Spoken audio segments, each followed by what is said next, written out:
Hello मेरे प्यारे class 8 की विद्यार्थियों, मैं गोविंद कुमार साहू, भगवती प्रसाद ओझा, इंटरमीडिएट कॉलेज रामदासपुर प्रयागराज। आप सभी को आज मैं आपके पसंदीदा सब्जेक्ट आधुनिक विज्ञान के प्रथम अध्याय को स्टार्ट करने चल रहा हूँ, तो जिसका नाम है ब्रह्मांड, यूनिवर्स के बारे में। तो आज हम सभी ब्रह्मांड के बारे में अध्ययन करते हैं कि ब्रह्मांड में क्या क्या चीज़ें होती हैं।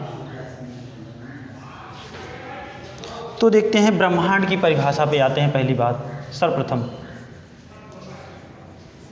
ब्रह्मांड होता क्या है या ब्रह्मांड किसे कहते हैं?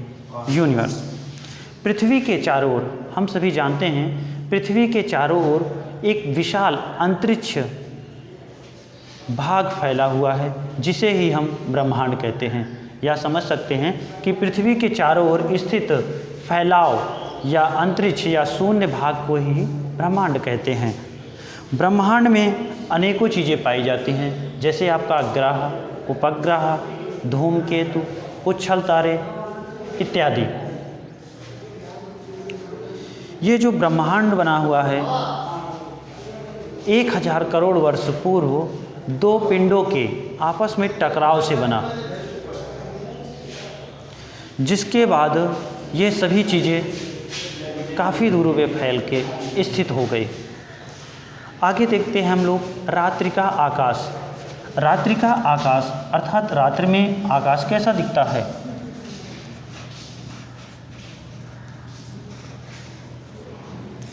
रात, हम सभी जानते हैं कि रात्रि में, विशेषकर वर्षा के समय में, जब चांद ना निकला हुआ हो तो हम सभी और आसमान खुला हो, तब देखते हैं कि आसमान में बहुत सारे तारे टिमटिमाते हुए प्रतीत होते हैं। ये जो तारे हैं हमारी पृथ्वी से बहुत ही अर्थात लाखों करोड़ों दूर स्थित हैं, इसीलिए ये हमें टिमटिमाते हुए प्रतीत होते हैं। उसी प्रकार जब हम लोग दिन में सूर्य को देखते हैं तो ये हमारे पास बहुत बड़ा चमकता हुआ दिखाई देता है, जबकि ये टिमटिमाता हुआ नहीं दिखाई देता। ऐसा क्यों? क्योंकि जो सूर्य है ये तारों की अपेक्षा हमसे काफ़ी समीप है। इनकी दूरियों तथा सूर्य और पृथ्वी की जो दूरियां हैं या तारों के बीच की दूरियां हैं, ये काफ़ी दूरियां लंबी होती हैं, जिनको हम किलोमीटर या मीटर या मील्स में नापना संभव नहीं होता है। इसलिए इनकी दूरियों की प्रकाश वर्ष या पारसेक में नापते हैं। तो एक प्रकाश वर्ष बराबर होता है आपका 9.46 गुणे 10⁻12 किलोमीटर, तथा एक पारसेक जो लंबाई का बहुत बड़ा मात्रक है 3.26 प्रकाश वर्ष के होता है। अर्थात हम सब समझ सकते हैं कि जो प्रकाश वर्ष होता है और पारसेक होता है, पारसेक प्रकाश वर्ष से अधिक होता है, क्योंकि यहाँ पे आपको स्पष्ट दिख रहा है एक प्रकाश वर्ष बराबर 9.46 गुणे 10⁻12 किलोमीटर, जबकि एक पारसेक बराबर होता है 3.26 प्रकाश वर्ष। आगे हम सब अध्ययन करते हैं इस अध्याय में कि आकाशगंगा होती क्या है या आकाशगंगा किसे कहते हैं।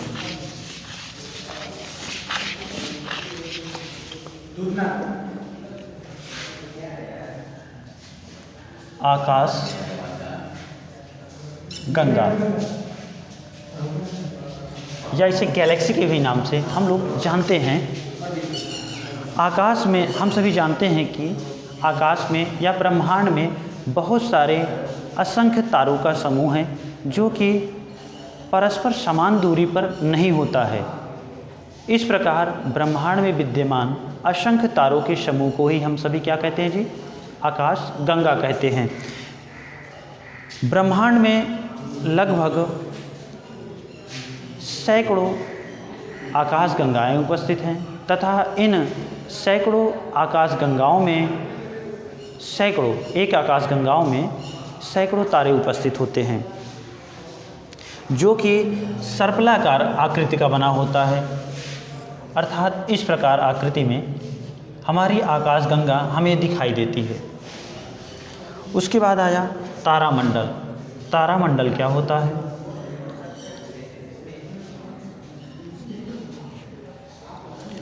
तारामंडल को समझने के लिए हम सभी देखते हैं आकाश में, कभी कभी देखते हैं कि कुछ तारे इतने समीप बने रहते हैं कि उनसे कोई पहचाने योग्य आकृति बन जाती है। तो इसी ऐसे तारों के समूह को ही हम लोग क्या कहते हैं? तारामंडल। अर्थात तारों के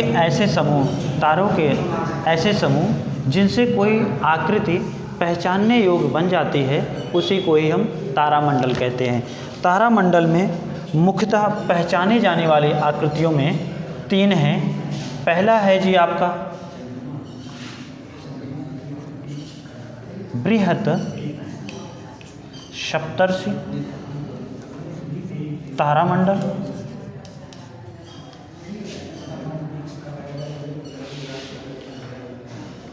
उसी प्रकार आपका दूसरा है लघु सप्तर्षि तारामंडल, और तीसरा है मृगया ओरायन तारामंडल। आइए हम लोग समझते हैं कि बृहत सप्तर्षि तारामंडल क्या होता है। बृहत सप्तर्षि तारामंडल में बहुत सारे तारों का समूह होता है। इसमें मुख्यतः या कह सकते हैं ज़्यादातर 7 ऐसे चमकदार तारे के समूह होते हैं, इसलिए इसे बृहत सप्तर्षि तारामंडल कहते हैं। जबकि लघु सप्तर्षि तारामंडल में भी ऐसे कई सारे तारे होते हैं जिनमें 7 मैक्सिमम मतलब कम से कम इसमें 7 चमकदार तारे होते हैं, इसलिए इसे लघु सप्तर्षि तारामंडल कहते हैं। अब तीसरे की बात आई मृग ओरायन तारामंडल में। इसमें ब्रह्मांड में या अंतरिक्ष में तारों का ऐसा समूह होता है कि जिनसे एक आकृति बनती है मृग के समान, इसी कारण इसको मृग ओरायन तारामंडल के नाम से भी जाना जाता है। आगे जानते हैं हम सभी तारे और ग्रह में क्या अंतर होते हैं।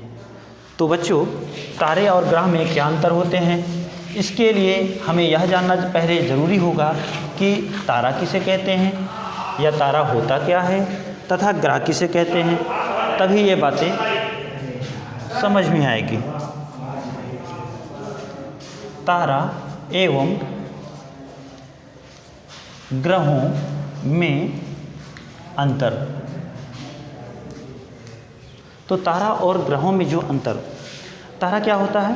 तारा एक आग का गोला, जैसे हमारा सूर्य है उसी प्रकार तारा भी एक आग का गोला होता है, लेकिन ये हमें टिमटिमाता हुआ क्यों नज़र आता है और सूर्य हमें टिमटिमाता है? क्योंकि सूर्य हमारे समीप है 15 लाख करोड़ किलोमीटर, लेकिन जबकि तारा पृथ्वी से करोड़ों अरबों किलोमीटर दूर है, इसलिए हमें बहुत छोटा और टिमटिमाता हुआ नज़र आता है।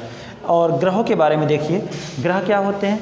ग्रह हमारे पास जो हैं जिनमें कोई प्रकाश नहीं होता है। यदि अंतर की बात की जाए तो जो तारे हैं बहुत गर्म होते हैं, जबकि ग्रह गर्म नहीं होते अर्थात इनका जैसे इनको हम कह सकते हैं कि सापेक्ष में, सूर्य के सापेक्ष में या किसी तारे के सापेक्ष में जितना नज़दीक या दूर होगा ग्रह का ताप भी वैसा ही होगा।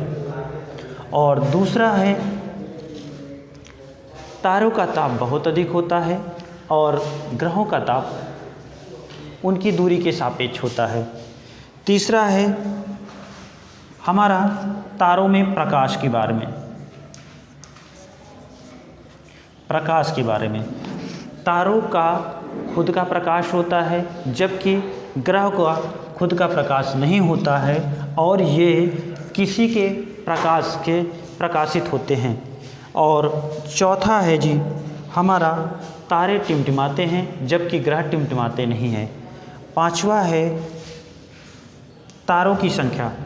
हम सभी जानते हैं कि तारों की गिनती की गणना करना संभव नहीं है, तो तारे असंख्य समूहों में या असंख्य की गिनतियों में पाए जाते हैं, जबकि ग्रह हमारे जो हैं 8 हैं। ग्रहों की संख्या कितनी है जी? 8 है। पहले 11 थे और कम हुए, तो अभी जो मान्यता में चल रहे हैं 8 हैं। तारे ग्रहों की तुलना में बहुत बड़े होते हैं तथा तारे जो होते हैं, 6वां नंबर पर, तारों की जो सापेक्ष गतियां होती हैं पूर्व से पश्चिम की ओर होती हैं। पूर्व से पश्चिम की ओर तारे गति करते हैं, जबकि इसके विपरीत में ग्रह जो सभी होते हैं पश्चिम से पूरब की ओर चलते हैं।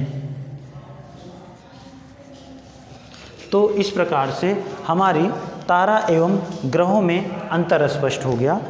तो आगे हम सब चलते हैं सौरमंडल में। तो सौरमंडल को समझने के लिए अगले हम वीडियो में इसको ब्रीफली एक्सप्लेन करेंगे, समझेंगे। आज तक की हमारी बच्चों यहीं तक क्लास रहेगी। आप सभी बच्चे अपना पुस्तक नए ले लें, जिससे कि आपके साथ में पढ़ाई हो सके। धन्यवाद।